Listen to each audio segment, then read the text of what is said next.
Bem-vindos a mais um episódio do Moviecast. Hoje teremos o pastor Léo Nogueira. Estamos aqui com o nosso primeiro convidado, o pastor Léo Nogueira, que ele é o líder da Igreja Peniel. Ele é aposentado, mas ele era capelão da Polícia Penal, esposo de Ana Luísa, pai do casal de gêmeos Davi e Manuela, e mais importante, o servo do Senhor. Então, vamos lá começar. Olha, eu quero saber uma pergunta que eu acho que não só eu, mas várias pessoas querem saber. Quem é o pastor Léo fora do púlpito? Amém, né? Boa noite, graça e paz. Pastor Léo é um homem apaixonado por Jesus, um homem que foi transformado, né, por essa graça, por esse amor, por esse chamado. Né? Existe um homem antes de Cristo e depois de Cristo. Né? Eu vivia antigamente para os meus próprios prazeres, né? Sou policial de carreira, né? Sou formado em educação física, fui dono de academia, fui personal trainer, e minha vida era treinar e armas, eu gostava de arma também, não é? E quando eu tive um encontro com o Senhor Jesus, trabalhando dentro dos presídios de Pernambuco, o Espírito Santo mudou a minha história. Né? Quando ele me chama para ser pastor, eu entreguei totalmente ao Senhor, e essa é a metanoia, né, do Evangelho, né? A transformação na nossa mente. Né? Caramba, é um servo mesmo do Senhor. A gente queria saber um pouco mais da sua história de conversão. E se tiver algum versículo bíblico que tenha um significado especial para essa transformação, se o senhor puder também compartilhar conosco. Na verdade, eu sou muito assim, eu não sou muito ligado a datas, né? Até hoje, eles mandam assim, pastor, qual foi a data que você se converteu, né? Eu me lembro que eu batia muito com meus cunhados, que eles eram evangélicos, né? E a gente, às vezes, conversando e eu bebendo, né? Eles diziam para mim, eu na polícia, que eu estava errado, porque eu já me intitulei ateu um tempo na minha vida, né? E ele dizia que eu estava errado, porque eu também comecei a buscar outras religiões para conhecer a Deus, porque eu estava dentro da polícia vendo que se Deus não existisse, o mundo não prestava, né? Não tinha sentido a história da humanidade se Deus não existisse. E nessa busca, dentro do sistema prisional, de conhecer a Deus, eu comecei a buscar Deus em outros lugares também. Né? Então, assim, no embate com o meu cunhado, eles começaram a me provocar, né? E a gente, né, eu estava tomando cerveja, para dizer a verdade. Eu cheguei para eles e disse assim: me mostre na Bíblia que o evangélico, isso é, que o cristão convertido a Cristo é o único caminho para Deus. E eles não conseguiram me mostrar. Eles não conseguiram me mostrar em cima daquilo que eu estava também estudando de outras coisas. Né? E aí Deus, eu sei que foi Deus que fez isso na minha vida, começou a me dar interesse de estudar a Bíblia sozinho em casa. E eu comecei a ler a Bíblia sozinho. E nessa leitura, nesse estudo da palavra de Deus, o Espírito Santo me convenceu, né? E eu me converti para a glória de Deus. Amém, Senhor. É uma história bem a pessoa, né? Uma coisa de uma profissão, né? Que tão forte e a gente nem imagina nisso, né? Para falar a verdade, enfim, o sistema que o senhor trabalhava é uma história de superação. Eu digo que é uma história de superação. Amém por isso, né? Que o senhor aceitou ser usado pelo Espírito Santo. Então, de que forma, né, a história do Senhor pode ser usada de instrumento de inspiração para quem está nesse processo aí de conversão? Na verdade, eu gosto de defender hoje. Até hoje, eu acho que eu prego em cima disso, né? Eu sou muito evangelista. Né? Meu ministério é muito em cima de converter, de evangelismo mesmo. Né? E eu creio, né, que o nosso chamado é de apresentar Cristo à sociedade, né? Sim. Aqueles que ainda não conhecem. Né? E a gente precisa de um novo nascimento para isso. Né? Você perguntou de um versículo, né? E Deus me trouxe à memória 2 Coríntios 5, né? Capítulo 5, 17. Se alguém está em Cristo, é nova criatura, as coisas velhas passaram, eis que tudo se fez novo. O verdadeiro cristão, ele tem uma mudança, né? Eu hoje trabalho muito com libertação e, né, com Ministério de Pura Libertação, e eu vejo que muitas pessoas ficam presas ao passado, ficam presas, né, aos seus Muito. sofrimentos de antigamente, a sua vida, a sua história, né? E eu digo, Deus ele precisa realmente entrar, né, com a sua verdade no nosso coração, porque ele veio para nos libertar, né? Jesus é o nosso libertador, eu tenho Sim. certeza disso. Eu acho que uma das coisas que quando eu me converti eu aceitei muito fácil foi que tudo são fases e processos, né? Teve coisas que o Espírito Santo do dia para a noite me incomodou, mas também teve coisas que levou um tempo, levou um processo. Mas a gente sente no coração quando o Senhor está fazendo alguma coisa, quando quer que a gente desapegue de alguma amizade, saia de alguma vida. As pessoas têm uma impressão que crente é chato, né? Que não tem nada para fazer. Minha gente, a gente tem coisa para fazer, viu? Eu digo para vocês, o que a gente tem é coisa para fazer.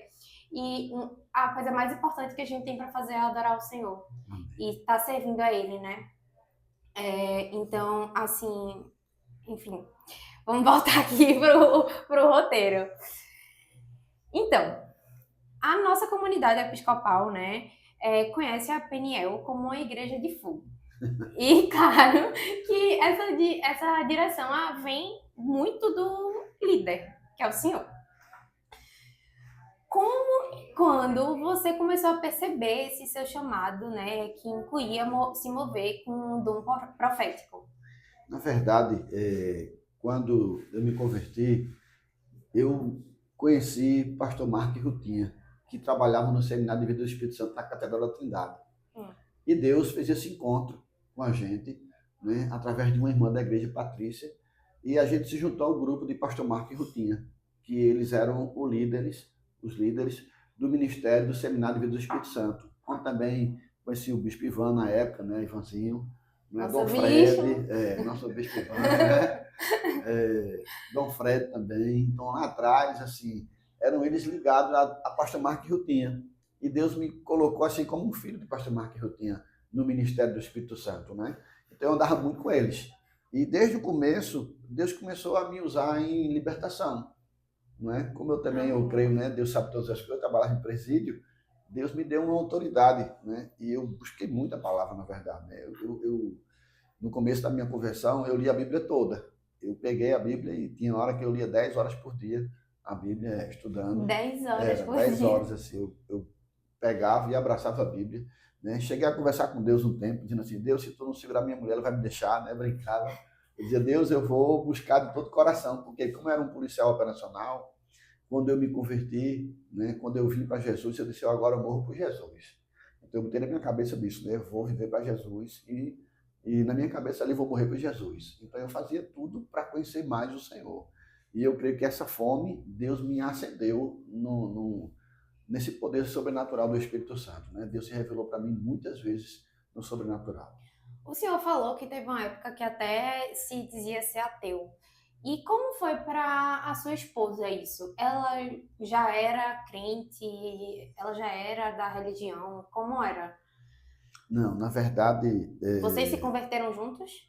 Ela foi antes de mim 5 anos. Né? Um tempinho. Foi. Eu era professor de academia, né? E eu vivia em academia, e ali eu me considerava ateu na academia, na época da academia, né?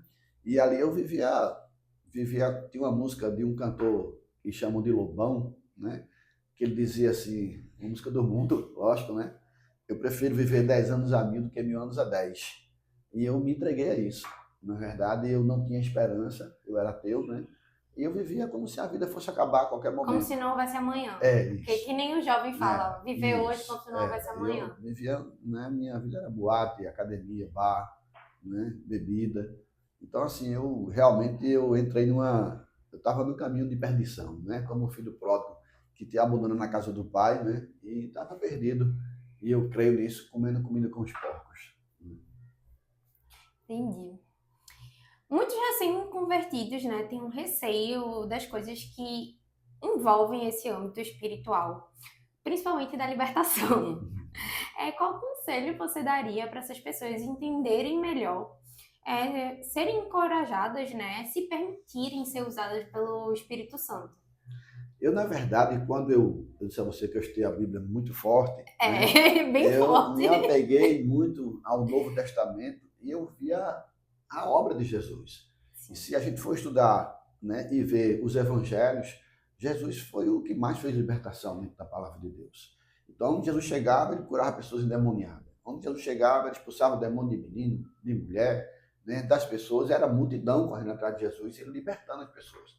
E eu, quando eu vi aquilo, e eu vi o livro de Atos dos Apóstolos, que os apóstolos faziam aquilo, eu fiz um voto com Deus. Eu disse, Deus, eu quero viver isso aqui.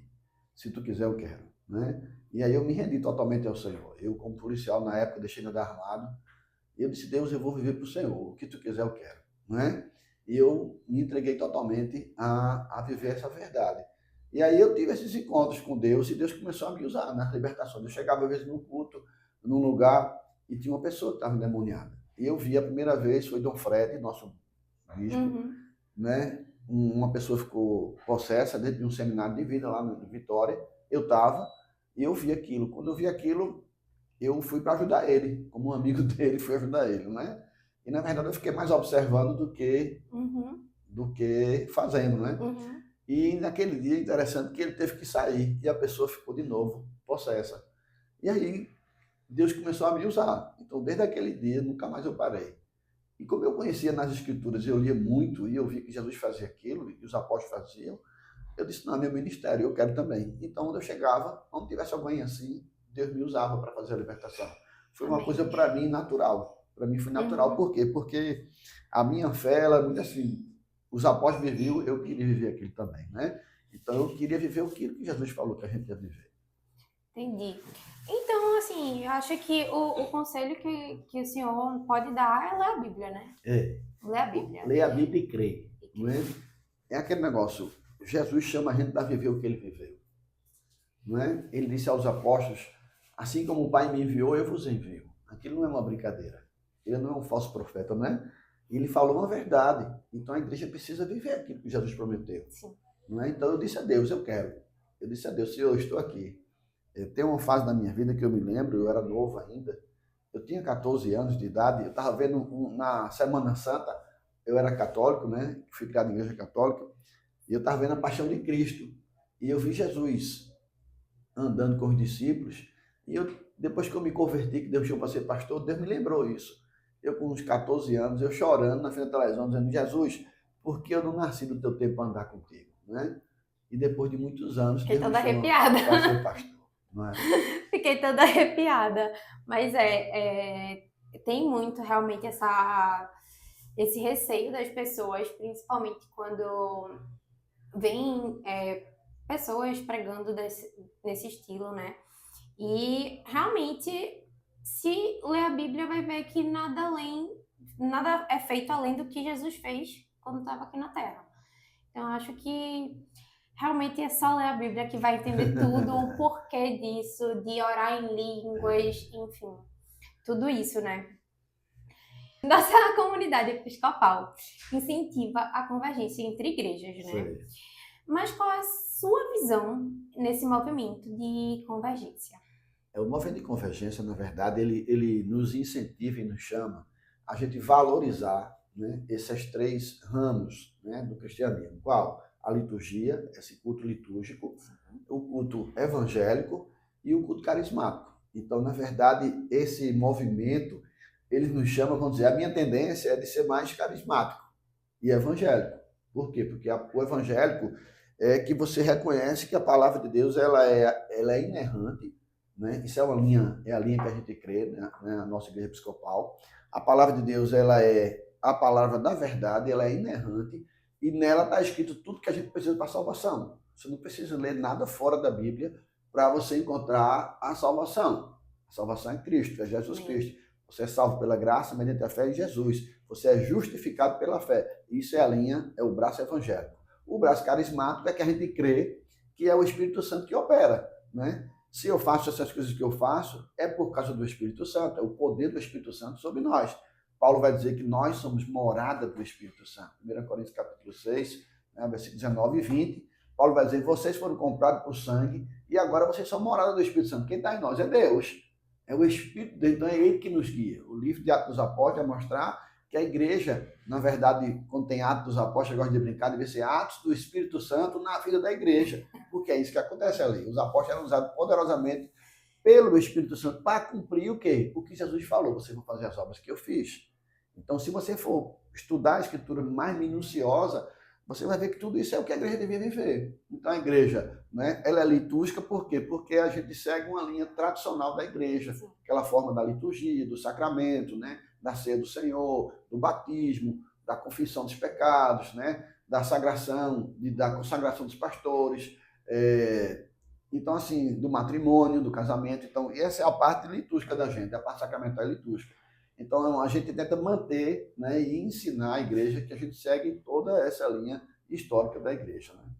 Eu acho muito engraçado, porque essa semana eu estava servindo lá na igreja, quarta-feira. Não, semana passada, né? E aí, por coincidência, encontrei uma amiga minha. Ela, isso aqui é uma igreja católica ou evangélica? Eu fiz, meu Deus. O povo realmente confunde um pouco aí quando... Principalmente pelas vestimentas, né? Que a gente utiliza lá na igreja episcopal. Sim. Com essa convergência crescendo, tem em seu coração alguma impressão ou desejo ou alguma visão que a nossa geração vai viver, no caso, né, um avivamento como nunca visto antes aqui em Recife? Eu creio. Deixa eu dizer uma coisa para vocês. Antes de eu ser pastor, um dos líderes da igreja, quando a gente era ligado aos Estados Unidos, ele falou numa reunião que teve um sonho, uma revelação de Deus. E ele disse para a gente que a igreja episcopal ia passar por um avivamento, que o mundo ia ficar impressionado. Recife ia passar por um avivamento, que a gente ia ficar impressionado. Há muitos anos atrás eu tive um sonho de Deus, né? E o Senhor me mostrava Boa Viagem, eu estava em Boa Viagem, na praia, ali andando pela praia de Boa Viagem, e quando eu vi, havia uma onda, feito um tsunami, muito grande, muita onda, muito alto. O mar subia muito, uma onda gigante, e eu olhava para frente, aí Deus mandava eu mergulhar. E no sonho eu dizia, Deus, eu vou morrer se eu mergulhar. Era muita água, muito grande a onda. E a voz dizia assim, mergulhe. E eu disse, se eu mergulhar, eu vou morrer. E a voz dizia, mergulhe. E eu, no sonho, eu mergulhava no mar de Boa Viagem, né? E quando eu mergulhava, a onda passava com tudo, invadia a cidade, e eu conseguia subir de novo e botar a cabeça para fora e olhar para a cidade de Recife. Quando eu olhava para Recife estava inundado pelas águas do mar, e a voz dizia assim, sou eu que faço, sou eu quem faço. E quando eu acordei, eu entendi que Deus estava falando que era espiritual, que era o poder do Espírito Santo, né? Que estava vindo sobre a cidade de Recife. Agora, o tempo é de Deus, né? Que nem o louvor. A voz que me chama a andar sobre as águas, literalmente. Fiquei toda arrepiada aqui agora. Veja só, segundo o site Veja, dados mostram que até 2030, aproximadamente 40% da população brasileira será evangélica. Diante desse cenário, as igrejas estão realmente, né, inflando. Mas a cultura do nosso país vem mostrando pouca transformação. Como você acha que podemos ser no nosso dia a dia, né, agentes de mudança nessa situação e poder ver a nação passar por essa metanoia real? Amém. É o ensino da palavra, né? E eu vejo assim, verdadeiros adoradores se levantando na nação brasileira. A gente precisa de homens e mulheres apaixonados por Jesus de verdade, que essas pessoas vão impactar a sociedade, não é? Há muito tempo atrás, eu lendo alguns livros de avivamento, né, que era meu sonho, né? Eu vi um livro uma vez de um pastor que Deus usou ele em um avivamento. E perguntaram para ele assim, por que você acha que Deus te usa tanto no poder do Espírito Santo assim, para trazer um avivamento, para trazer uma mudança para a sociedade no poder de Deus, assim? Porque tem que ser Deus que transforma, não é? Isso não é sabedoria humana, não é força do homem. E a resposta do pastor no livro que eu li, ele disse assim, eu vi meu pai orando e chorando desde pequenininho. Então ele dizia, eu via meu pai chorando e orando e conversando com Jesus. Então, a vida daquele homem foi impactada pela vida do seu pai, que era um homem de oração, que amava o Senhor. Então, eu vi aquilo, né, um aviso de Deus para a gente. Como se a igreja ela tem que se levantar. Uma igreja apaixonada pelo Senhor, uma igreja cheia do poder de Deus. para que ela impacte essa juventude, para que eles queiram se levantar e dizer assim, eu quero esse Deus. E o Deus vai fazer. Então, assim, Deus ele precisa de homens corajosos e mulheres dispostos a viver para o Senhor. É por isso que eu faço questão de dizer, eu sou apaixonado por Jesus, né? Eu sou pastor, né? Mas eu não me intitulo assim como fosse um pregador de mestre em teologia. Eu gosto de pregar no profético, né? Olhando dizendo assim, eu sou um homem que ama Jesus e quero viver o que Jesus quer para a igreja. Eu acho que eu vou fazer uma pergunta, né, que provavelmente algumas pessoas não vão saber. Então, explique mais um pouquinho o que é o avivamento.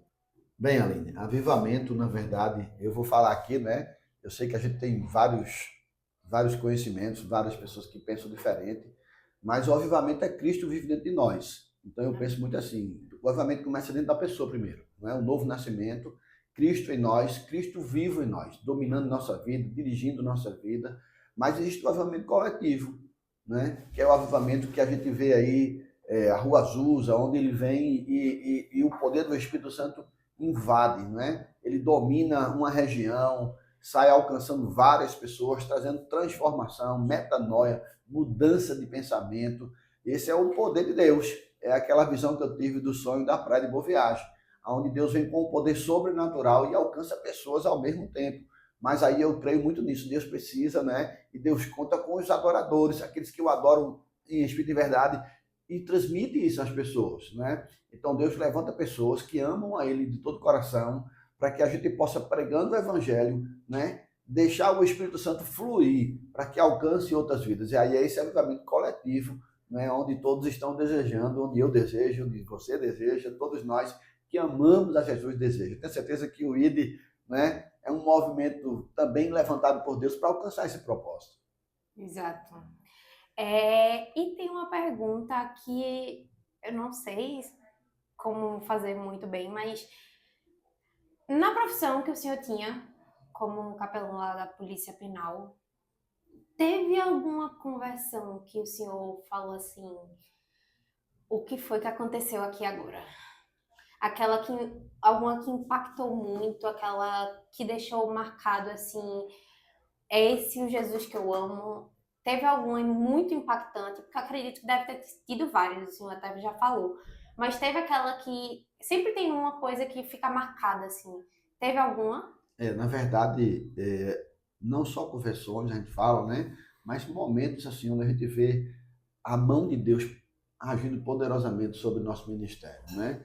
Então, assim, tem um rapaz que eu entrei no prisional uma vez e ele chegou para mim e ele me questionou porque ele era muito envolvido com crime e ele fez: você não tem medo de entrar aí para pregar o evangelho? E aquele homem, ele estava fazendo aquilo para mim não como eu estou falando assim para você, com simpatia, Sim. né? Mas como um desafio. Ele sabia que eu era policial.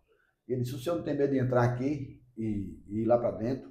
E eu olhei para ele, eu olhei nos olhos dele e disse: não, se eu morrer eu vou para o céu, eu estou salvo. E eu tenho certeza que aquela minha palavra, veja que pregação pequena, sem organização assim nenhuma teológica, eu disse só para ele que se eu morresse eu estava salvo. E a partir daquele dia eu entendi que eu ganhei aquele homem para Jesus. E ele começou a me observar dentro dos presídios. Onde eu pregava, ele estava lá me observando, me observando. E um dia ele olhou para mim, me chamou e disse: pastor Léo, eu quero dizer uma coisa para você. Ele passou por uma situação muito difícil dentro da unidade prisional, ele era muito perigoso, ele era uma pessoa envolvida mesmo no crime. Ele disse: todos os dias eu pensei no Senhor e nas suas palavras, e eu quero lhe dizer uma coisa. E eu disse: o que foi? Ele fez: eu estou lendo a Bíblia e estou orando todos os dias da minha vida. Me Né? arrependo Então, aqui. aquilo para mim foi muito marcante, né? Porque Deus estava me mostrando que nada que a gente faz para Deus é em vão. A palavra de Deus, ela não volta vazia. Então, eu tive muitas experiências sobrenaturais dentro dos presídios, pregando dentro dos presídios, né? Falando do Senhor dentro dos presídios. Eu já vi, né, situações assim, que só quem ama Jesus vê de verdade, né? Lugares que poucos, né, têm a coragem de entrar, sabendo que se morrer vai para o céu. E era o meu coração, eu dizia isso para Deus. Eu dizia: Deus, eu entro porque eu te amo. Eu entro aqui porque eu amo o Evangelho e eu amo Jesus. Então, eu estava com a cabeça de Paulo ali: viver é Cristo e morrer é lucro. E muitas vezes eu fiz isso pregando o Evangelho, dentro da unidade prisional. Eu tinha muito medo de morrer antes de me converter. Eu ficava, meu Deus, eu tinha crise existencial desde muito nova. Eu lembro muito disso, que eu ficava, meu Deus, se eu morrer, vou pra onde? E aí o céu existe mesmo. E olha que eu fui criada com pais católicos, em colégios católicos, extremamente católicos, mas eu tinha essa crise, enfim. E eu perdi meu pai também já, e eu ficava angustiada, assim. E depois que eu me converti, eu fico, que honra meu pai tá agora junto com o Senhor, sabe? Tá descansando com ele. E você muda a cabeça de tantas formas. A fé é a coisa mais incrível que a gente tem na vida. Porque a fé é muito mais do que a gente dizer que tem fé. Ah, tenho fé que isso vai acontecer. É aquela fé de verdade, que é quando a gente sabe que nada está sob nosso controle. É tudo sob o controle do Senhor. E aí, minha vida transformou. Transformou muito. Hoje eu não tenho medo de nada, assim. Eu vivo porque se hoje eu acordar, amém, mas se hoje eu não acordar, eu fiz o que o Senhor pediu para fazer, sabe? E é muito nessa questão de as pessoas entenderem que realmente a vida com o Senhor é uma vida tão graciosa. Cada dia que a gente acorda, a gente tem mais sede de viver Ele, né? Cada coisa que acontece, que eu vejo tanto na minha vida ou na vida das pessoas ao meu redor, caramba, Deus é muito incrível. Eu fico impressionada o como eu consegui viver mais de 20 anos sem experimentar desse amor tão incrível. E a gente vê que não é real. E eu fico, minha gente, como vocês não se constrangem? Ele dá tantas coisas pra gente e a gente não vê. Tantas coisas. Tantas coisas acontecem na nossa vida e é ele, na mão dele. Ele sabe a hora perfeita para tudo. E a gente fica se questionando por tantas coisas. E realmente entregar o coração ao Senhor, entregar a vida ao Senhor, fazer o que Ele quer que a gente faça aqui na Terra é a melhor coisa que a gente tem para fazer. Enfim, um mini testemunho meu aqui do nada. Mas enfim, pastor, muitíssimo obrigada. Foi uma honra trocar esse papo com o senhor. Aprendi muito. É, espero que o senhor continue sendo usado pelo senhor, né, para transformar tantas vidas. Eu vejo muita gente da PNL lá no ID servindo e eu vejo como eles são apaixonados por Jesus. Amém. E isso é obra, obviamente, do Senhor, mas do Senhor também. E é lindo ver o que está acontecendo na igreja de vocês. E eu espero que assim você volte mais vezes para a gente conversar mais vezes, porque foi uma honra, foi um prazer. E as nossas portas estão abertas aqui para o Senhor. Amém. É um prazer a gente saber que a gente é do Senhor, que é dele, não é? Tudo é dele, por ele, para ele. Quando a gente entende isso, o versículo de João 8,32 se cumpre em nossa vida, né? E conhecereis a verdade, e a verdade vos libertará. Esses medos, eles caem por terra, a insegurança cai por terra, né? Porque a gente sabe que Deus não erra, Deus não falha, Deus não chega atrasado. É por isso que eu digo, eu sou apaixonado por Jesus, não é? Ele é a nossa força, ele ama a gente poderosamente, ele é poderoso, não é? E na mão dele, quem pode tirar uma ovelha? Ninguém. Da mão do meu pai, ninguém pode arrebatar uma ovelha. Né? Essa certeza do nosso coração com ele é uma vitória muito grande de alegria, né? De esperança. Esse é o Evangelho de Jesus, né?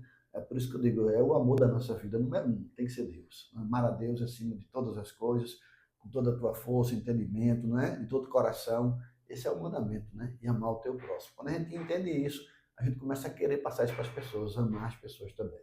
Amém? Deus abençoe, é um prazer, é uma honra estar com vocês aqui, né? Servindo a Cristo, a gente está servindo a Cristo. Né? Que Deus abençoe a tua vida, que você continue assim também, né? Amém. Cheia da graça, cheia do Espírito Santo para conduzir pessoas a Cristo. Deus, ele tem um plano para a nossa vida, em nome de Jesus. Amém.